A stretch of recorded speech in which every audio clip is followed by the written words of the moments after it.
Salam Kamir, kekaguman ilahi mengarah pada iman dan rahmat. Saudara-saudari yang terkasih, sudah lama Kamir libur. Kali ini Kamir keluar lagi pada hari Sabtu untuk masa biasa yang pertama. Dan saya keluar lagi dengan membawa pena. Kira-kira pena apa itu? Kalau ditarik ternyata penanya ada suntik jarumnya. Ini artinya adalah untuk gula. Karena saya kena gula, ini adalah suntik diabetes, yaitu insulin. Setiap kali pagi sore saya menyuntik di sini, bret, disuntik biar orang sehat. Hat. Suntik karena sakit ini. Maka saudara-saudari yang terkasih, kemarin saya libur. Saya merasa bahwa gula darah saya tinggi. Saya merasa bahwa saya harus ke dokter. Dan dokter ternyata menyarankan, meresepkan saya dengan obat untuk mengikat gula. Dan supaya gula tidak sembarangan keliling-keliling di darah saya, sehingga gula saya menjadi tinggi gula darahnya. Maka diikat dengan insulin dan obat-obat yang bisa mengikat gula darah. Maka saudara-saudari yang terkasih, ini menjadi pekerjaan rutin saya. Orang sakit ada dua kemungkinan. Satu, tidak merasa sakit.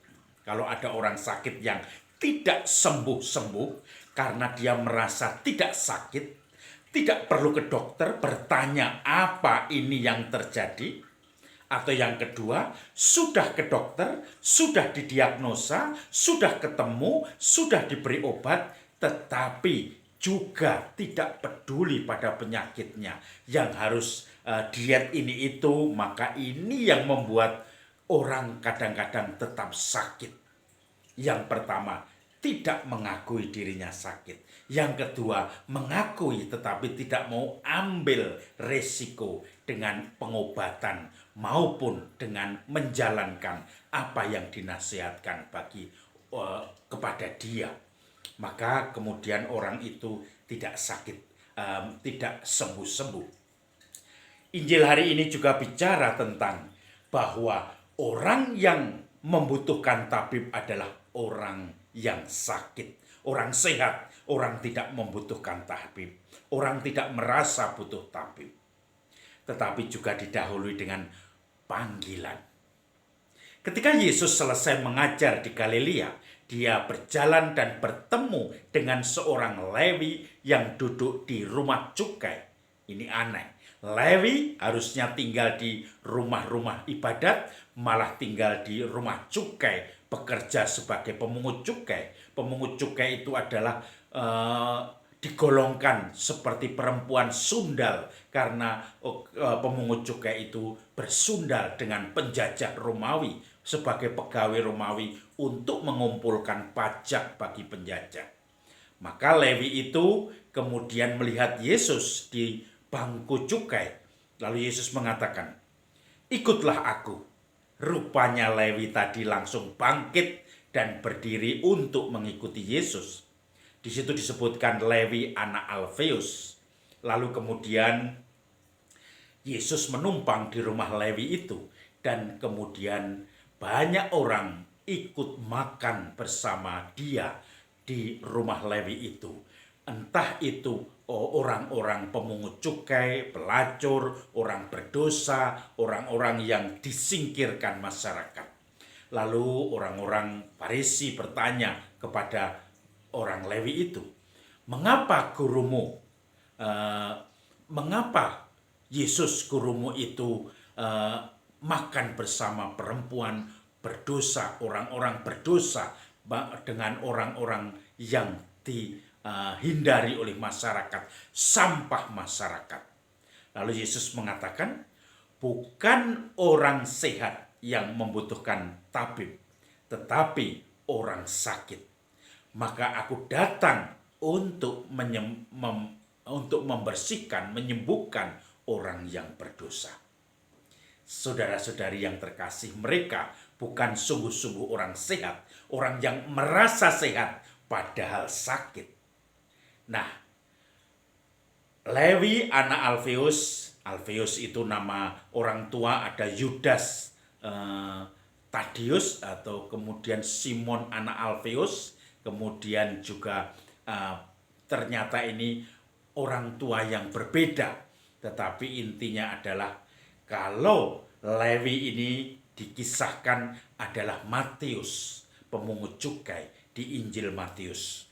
Dan ternyata Matius ini atau Lewi ini sungguh membuat pertobatan dan menjadi pengikut Kristus karena dia sungguh merasa berdosa, orang sakit, dan mau mengikuti Sang Penyembuh yang ulung, yang sejati. Saudara-saudari yang terkasih, saya menjumpai banyak orang-orang yang kalau ngobrol sungguh sangat membuat nyaman. Kalau ngobrol sungguh membuat dia itu menjadikan seakan-akan peneduh bagi orang-orang yang sedang bermasalah, yang sedang hatinya galau. Orang yang tidak pernah menghakimi, orang yang tidak pernah membuat orang lain atau melihat orang lain ini lebih rendah dari dirinya. Dia merasa diri selalu menjadi orang berdosa. Maka kita ingat Petrus ketika berjumpa dengan Yesus dan melihat bagaimana mukjizat Yesus yang menebarkan jala. Kemudian Petrus mendapatkan ikan yang banyak sekali padahal musim paceklik. Lalu Petrus bersujud di hadapan Yesus, "Pergilah, aku ini orang berdosa." Orang yang semakin merasa diri akan bertobat, akan sempurna, akan menjauhi dosa-dosanya. Semakin dia merasa banyak berdosa, semakin dia merasa membutuhkan pertobatan, membutuhkan tabib. Tetapi orang yang merasa benar, yang merasa tidak ada dosa, yang merasa berhak menghakimi karena saya lebih tinggi, lebih suci, lebih hebat daripada mereka-mereka yang lain, tetangga saya, orang-orang lain, maka orang itu sama seperti orang Farisi yang merasa diri sudah benar, sudah sehat, sudah tidak perlu pertobatan, sudah tidak perlu pengobatan, dan akhirnya dia pun mencibir orang-orang yang dianggap berdosa, suka menghakimi orang lain sebagai orang yang berdosa, orang yang lemah, orang yang tidak punya karakter, orang yang begitu-begitu saja, lain dengan diri saya.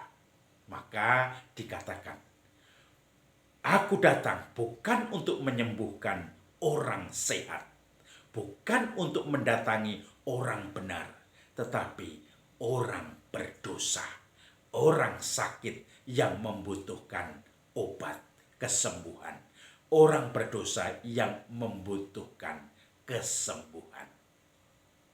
Apakah kita menjadi orang-orang yang merasa diri benar, menghakimi orang lain, merasa lebih dari yang lain, atau sebaliknya kita menjadi orang yang selalu merasa diri tambah dosanya, kemudian akhirnya kita hanya mengandalkan Sang Penyembuh, pengampun abadi yang bisa mengampuni dosa-dosa kita. Salam Kamir, kekaguman ilahi mengarah pada iman dan rahmat.